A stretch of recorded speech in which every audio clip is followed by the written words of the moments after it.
Good evening there, everybody. What is happening? Hopefully, you all are having a wonderful day today. So, when it comes down to it, I thought once again that I would talk about this little conversation and this little topic that I thought I would talk about probably for the last time because I don't see any use in more than likely talking about it anymore. But I made a video about it already yesterday. Of course, for those of you that tuned in to that of the ESPN/slash DAZN pay-per-view headliner between that of KSI and Tommy Fury, and with that of the co-main event between Logan Paul and Dylan Dennis. Certain people, of course, were upset by the card.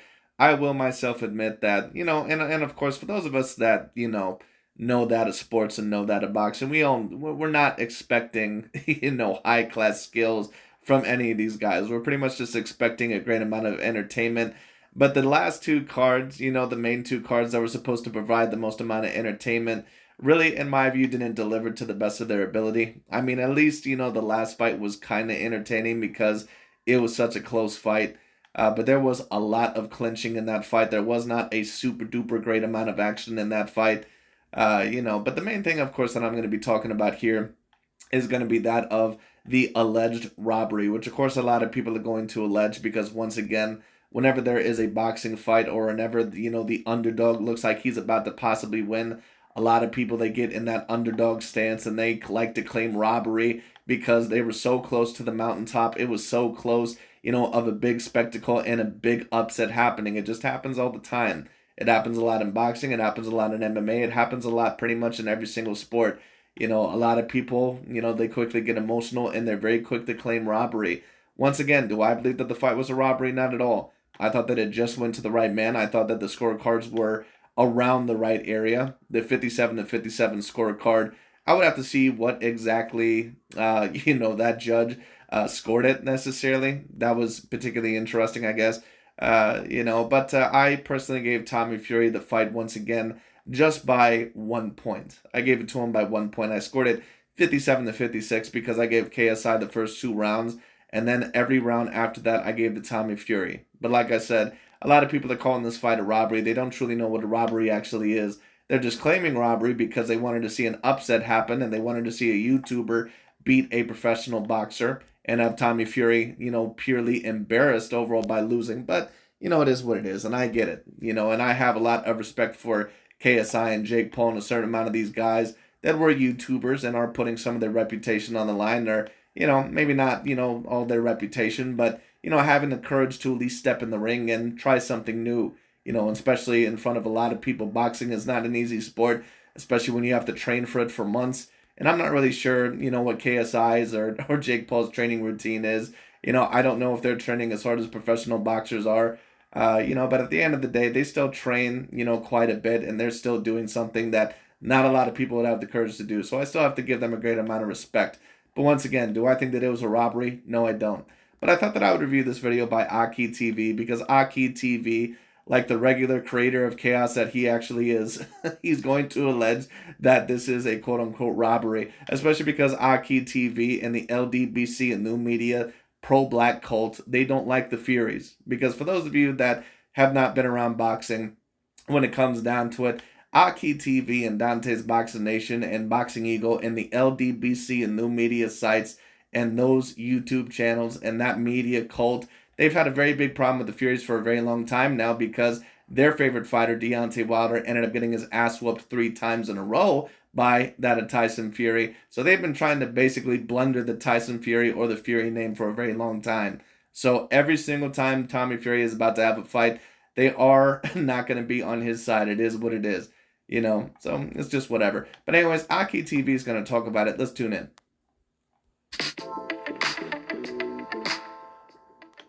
Congratulations to Tommy Fury for winning via a robbery against KSI because he really did absolutely nothing.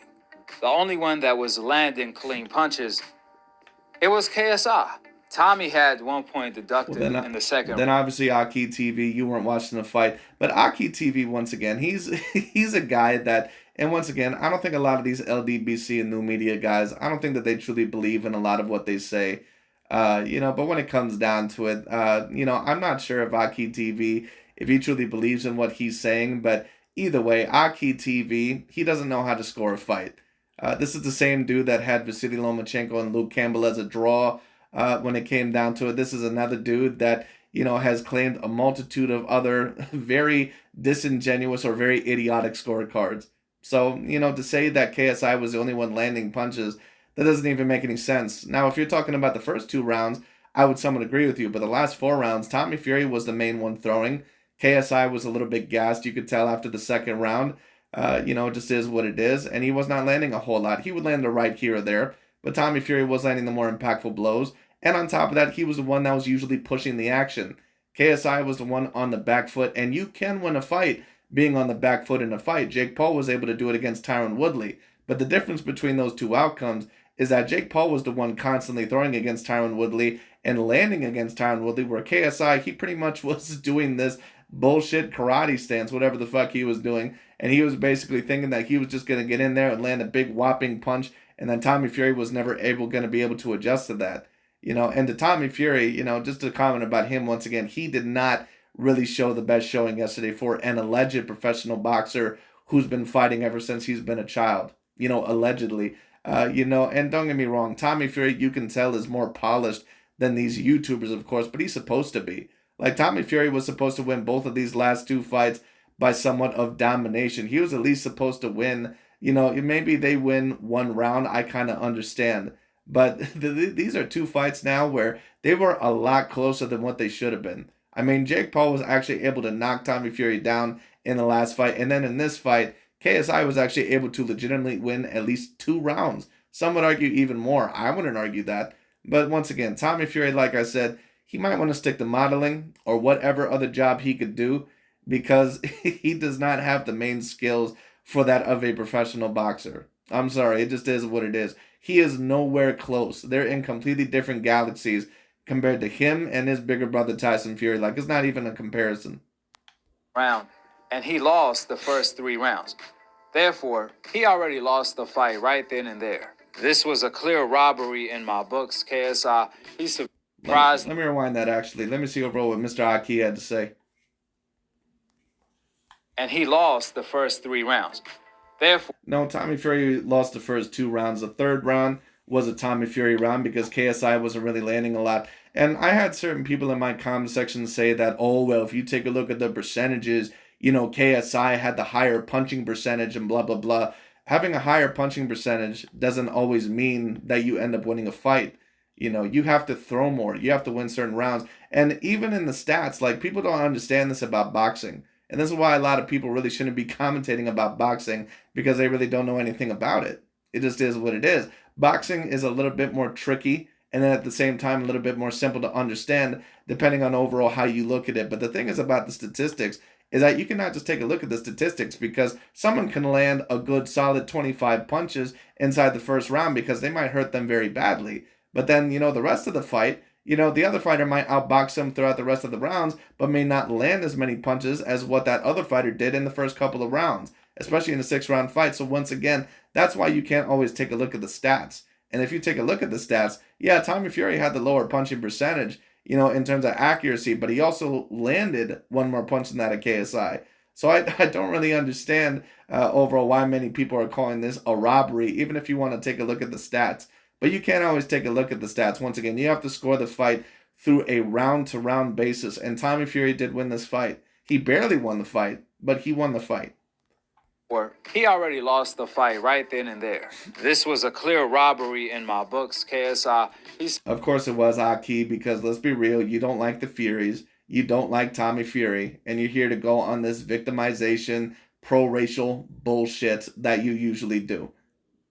Surprised me with the herky-jerky. Keep in mind that this is the same guy that claimed that Tyson Fury versus Deontay Wilder won, that it was fine, scored a draw, even though Fury clearly outboxed Deontay Wilder in almost every single round that he was not knocked down in.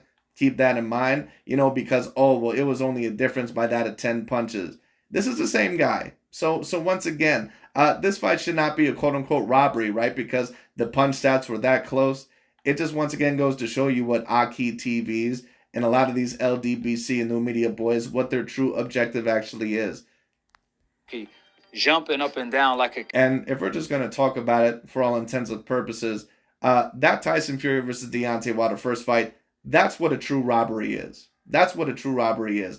Tyson Fury absolutely deserved that fight. There's no way in possible hell overall that Deontay Wilder, first of all, deserved the 7 rounds to 5 scorecard by that one Latino judge who should have been inspected and expelled overall from scoring another fight ever again, because there's absolutely no way. It was one of the worst scorecards that I have ever seen when it came down to it. There was no way. Tyson Fury, and every single time I've watched that fight, at a minimum, I had him winning it 8 rounds to 4. At a minimum. And most of the time, I had him winning 9 rounds to 3. That's what an actual robbery is. A robbery, once again, is a fight that could have not possibly went either way. So we're talking about Tyson Fury versus Deontay Wilder 1. We're talking about Chavez versus Pernell Sweet Pea Whitaker. We're talking about Timothy Bradley versus Manny Pacquiao. We're talking about Araceli Lara versus Paul Williams. But a lot of people in boxing and a lot of people in the fight game, they love to claim robbery, once again, because their favorite fighters ended up losing, And I used to do, the same thing when I was, a younger guy, when it came down to it. There are certain fights that, of course, I looked at it and I said that I thought it was a robbery because, certain favorite fighters of mine, they ended up losing the fight. Like at one point in time when Miguel Cotto was my favorite fighter, I said that I thought that he someone got robbed, or that the fight was much closer in the Canelo Alvarez fight than what it actually was. And that's why, when you're in a fanboy stage, you can't even, rewatch that fight, at the next day, because you're going to be so biased in your mind that when you take a look at the fight, you're going to be taking a look at all the punches that are landed by your favorite fighter. And, you're going to say, see, look at all the punches that he's landing, while at the same time kind of ignoring the punches that the other fighter is landing. That's what certain people do when they score a fight. So you almost have to wait 5 to 10 years when you really are more in a maturation stage, or you mature a little bit more and know how to score a boxing fight, to really see if it was a robbery. Because I've seen many people claim that certain fights were a robbery, and then when I watched them, they had no idea what the hell they were talking about.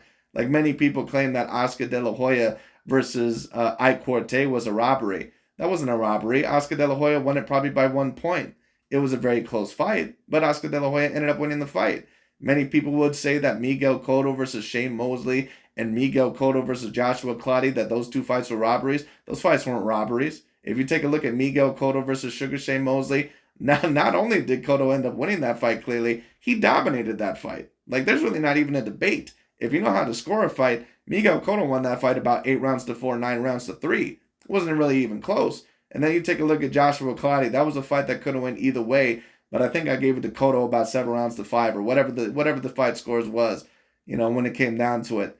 And I can bring up a bunch of other examples. Gennady Golovkin versus Canelo Alvarez too. A lot of people, of course, claim Golovkin got robbed. He did not get robbed in that fight. Now, in the first fight, I thought that you could, claim borderline robbery, because I thought that Golovkin clearly should have won that fight. But once again, a lot of people, they don't know what a true robbery actually is. Kangaroo, then exploding with right hands that was catching Tommy Fury clean. KSI speed and awkward style completely threw Tommy Fury off. Tommy Fury. I also agree that the speed, in a little bit, I'm not going to say that he's super talented, but it's clear that KSI at least has a little bit of boxing talent with some of the past fights that I've seen him in. Of course, he's never going to be a super polished professional boxer. We all know that. But at the end of the day, his attack was very one-dimensional. And even with that, Tommy Fury had a very tough time in adapting and adjusting and landing a certain amount of counters. Like, it's no offense against Tommy Fury, but the way that, he was celebrating yesterday after beating KSI, like, dude, you should really be embarrassed. You're a guy that claims that you come from a boxing family, and he does come from a boxing family, but this is a guy that alleges that he's been boxing ever since he's been, a young lad. Have you really? Because once again, no offense, but if you've been boxing ever since, the ages of 8 or 9, whatever it is, you really haven't learned much. Clearly, when it comes to the looks, it was given to Tommy Fury. And when it came to the skills, it all went to Tyson Fury. It went completely, the opposite ways. Didn't show a jab, nor any counter-punching ability, because whenever KSI came in, Tommy kept... The thing is about KSI, once again, is that his attack was just way too one-dimensional. He would just bounce around a little bit, try to land a jab. He would clinch, try to land these little pity-pat punches on the inside, that mainly don't count, unless you're landing deep, impactful shots like what Crawford or Ward or, Mayweather would land on the possible inside. But you have to create space for that. You have to move around your opponent. You have to create space and not just land these little pity pat punches on the inside, and think that they're going to count. And that's not always a bad strategy. But KSI clearly tired out after the second round when it came down to it. And he just had a very one-dimensional style of attack. That's why I don't get these people. They say, oh, well, he clearly, landed, the better punches, throughout the majority of the fight. It's like he did within the first 2 rounds. But then every round after that, he petered out. He landed a good right, here and there a couple rounds afterwards. But Tommy Fury was landing the more impactful punches. He was landing more, throughout the majority of those final 4 rounds. And he clearly was the guy that was implementing his game plan. A lot of the times you'll win the fight if the punch statistics are very close, but if you're clearly the one that's trying to push the action or clearly the one that's in control. And I don't think that you can ever say that other than the first 2 rounds, that KSI was ever in control of any of the other rounds. So when you talk about actually knowing how to score a boxing fight, yes, Tommy Fury did win this fight. Now, once again, is it anything to brag about? If you're an alleged professional boxer, no. Headhunting, looking for a counter when the body was there all night. Tommy Fury could have easily countered to the body whenever KSI was coming in with them awkward straight right hands, which would have had opened up. Tommy Fury, by the way, looked like the whole entire time like he was afraid to get hit. Like he had no idea how to defend certain punches from KSI. He had no idea overall how to counter certain moves. Like his saving grace was that he was the bigger fighter and that he had the longer reach.